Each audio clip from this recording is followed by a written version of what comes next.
Hey YouTube, this is RP Mono Railroads, and this video is actually going to be a rather brief update video on the Ephrata Valley Railroad. I know after I did the first layout tour video, which was actually of the Ephrata Valley Railroad, that a lot of you said you wanted to see some update videos whenever I changed or added things on the layout, so here we go.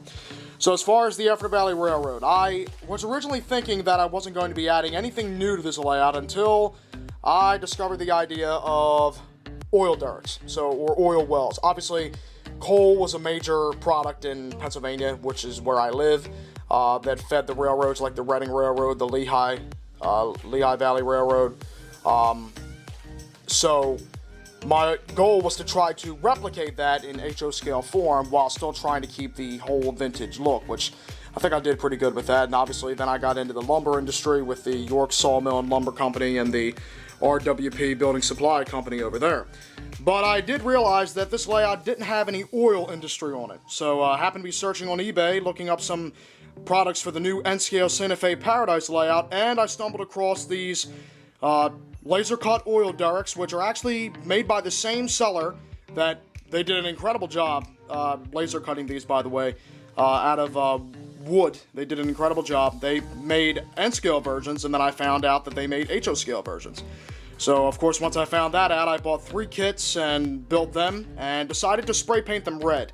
And yes, this is in fact prototypical. The largest, don't quote me on it, but I looked it up, one of the largest oil derricks in North America is actually painted red, which is due to the fact that red is in its name. So I decided that red would be a great color to paint these oil derricks, and it would really stand out on the layout, which it certainly has. And then to complete the scene, I got this little old-fashioned, lifelike Southern Oil Company building here with a tank car, which just looks absolutely perfect wedged between the 2 oil derricks. So yes, basically this is the Southern Oil Company. And obviously the scenery that was here, I took off and then put some of it back and laid down some Woodland Scenics yellow grass, which again really changes the entire look of this scene. So this is a scene in progress, kind of like the quarry scene on the outskirts of the layout that I've been working on. Again, both of these scenes are still kind of under construction. The quarry I am basically done with. The only thing I'm not really satisfied with are the trees behind it. I may be changing them out in the future along with some of these other trees, but that's not really a big deal.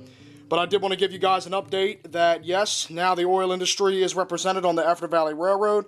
And in my opinion, the Southern Oil Company with its red oil wells, or oil derricks, same thing, really looks incredible. Especially in this corner of the layout, it adds a big burst of color where there was just the Hanover Water Tower, as I called it. So anyway, that's a quick update video. As far as this particular scene, I will be adding some trees back over here. You can see the hot glue marks are still there, and probably about 1 or 2 little tanker trucks, time period wise, made by Lifelike, and probably a pickup truck over there somewhere to complete the scene, because it almost looks like a roadway that leads in from here to go into this scene, and the rest of it's blocked off by scenery. That's my ultimate goal, so I'll probably be doing some tracks in the yellow grass there, and yeah, that's basically it. So I hope you enjoyed this video. If you have any comments or suggestions for how I can make the scene look even better, leave it in the comments section. Thank you very much. Please like and subscribe.